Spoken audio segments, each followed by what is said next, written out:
afternoon. We're at the scene of the fire that we had yesterday in the Alto Bonito area. We're about 2 miles east of Alto Bonito. Here we have our police chief, Desi Olivarez from La Grulla, and he's going to give us an explanation as to what they had to go through yesterday because of the fire. Chief, thank you very much for allowing us this interview. Tell us about what happened.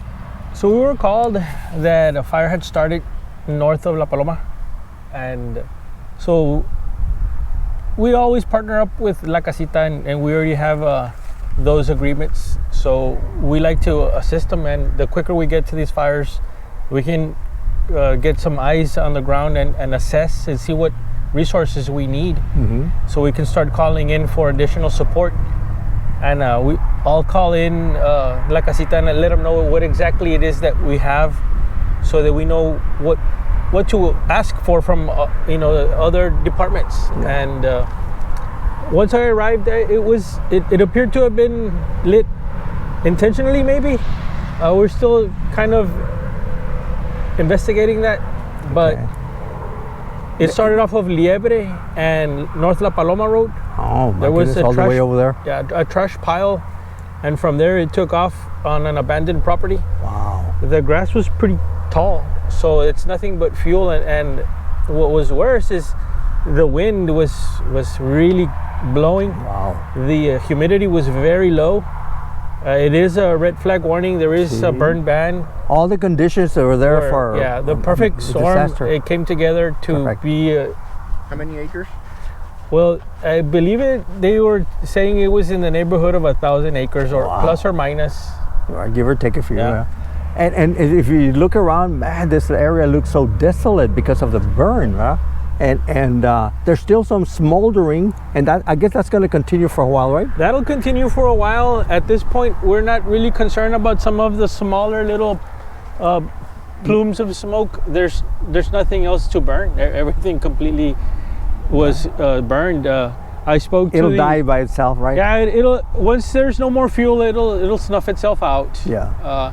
Spoke to the owner, Mr. Mendoza, and he lost around 300 plus acres of pasture for his animals. Oh, wow. So, and let alone his fence, some of the fence poles are burnt. Yeah, so he's gonna have to repair some fencing with some metal poles now, so that he continues to have fencing. One of the things, the issue that came up, I heard, was that in trying to access properties, you were having a difficult time because of the gates all had thick chains locked, right? Tell us about a little bit of how people can help themselves by. So as the fire was progressing very, very fast, it went from one property to the next, and we're trying to chase it down, and we were having to stop and try and cut some of these locks or the chains. We really go for the chains. Cut one link, but they were real thick, and our bolt cutters were not that strong. So by the time we were able to cut it and gain access, the fire just completely consumed another property. And in a case like this, every second counts, right? Absolutely. So, okay. And one of the things that I heard also was that some recommendations for people who have properties, and it doesn't matter where, everywhere. To kind of have like a fire break. Tell us about how everybody can help themselves by having a fire break. Well, if you have a property line, you want to keep your fence line clear, at least about what the width of a vehicle, 4 or 5 feet. That way, if there is a fire, with the conditions we had yesterday, it jumped the expressway. So, wow. A fire break will help on conditions where there's not a lot of wind. But they'll help. They'll slow it down, and we can maybe catch up to it and extinguish it right there. So people should take care of the property. If you clean your property line, that'll be a huge help for you and your neighbors, and for us. Did any buildings burn down? I saw one abandoned property. One house went up. That was where the initial fire started. The fire was an abandoned property, so the grass was really high around that house, and that house went up rather quickly. Okay. And then it jumped the Paloma Road, Wow. and then it came all the way over here. If we would have contained it to that property, we would have been great. How many fires have we had in the past month and a half? A few of them, huh? Well, it looks like we're having several a day. I don't know. have a number right now. Yeah. And I heard a vehicle also burned down, but on its own, or what? Well, one vehicle, I guess, overheated here, but where I was at my vantage point, I believe several abandoned vehicles also okay. went up. The one here by the gravel pit or something, they said, I heard that it kind of caught on fire. It wasn't related to the fire that was going on, but it just caught on fire.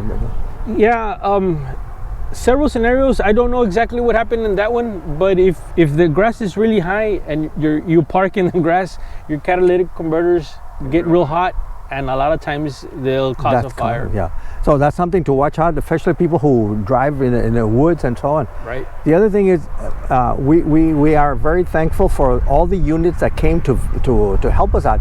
Can you share some of if you can remember some of the units? I don't want to leave anybody out because we're really appreciative of all the help that came in. I saw a handful of folks. All the way from Weslaco, From Weslaco, I heard there was people coming from all over the valley, but I don't want to leave anybody out. But everybody who came, I'd really like to. All the way to Rio Grande City and La Rosita, right? La Rosita, La Casita. Yeah. And all the areas here. All the surrounding areas, even some that were out of their way. Weslaco brought in a bus so that we can rehab, so the guys can take a break, have something to eat. I know some of them were extremely tired. They were working extra hard yesterday. That is Expressway for how long? It was a few hours. And so traffic was at a standstill? Okay. Both sides were blocked, shut down. Yeah, and it's for the safety, right. We have to. You wouldn't have been able to see anything. So it reminded me of one. I never gone through it, but the sandstorms I up in New Mexico, but I think they have to close the highway because you can't see anything. Yeah. The same thing here. The smoke was horrible, and I didn't get to see it, but I saw the video. Somebody had posted it.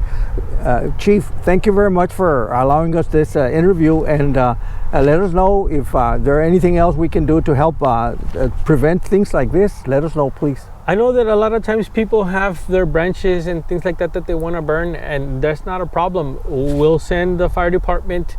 We'll go out and check, make sure that it's not a windy day, the humidity is fair, and there's nothing in danger around it. It needs to be clean. We need to be able to assess it and say, okay, today, tomorrow, next week is going to be a good day. Call us so that we can be prepared, so that we have somebody on standby. We know where it's burning.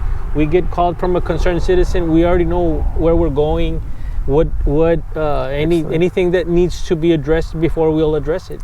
Thank you. I mean, that to me, that's fantastic. And I hope everybody who's listening to us, so please take precautions. No matter how safe you think you are, don't play it safe. And as the chief says, prepare them, get them ready. Thank you very much again. Give us a call and we'll go check it out, and we'll give you the thumbs up whenever it's a good time to burn.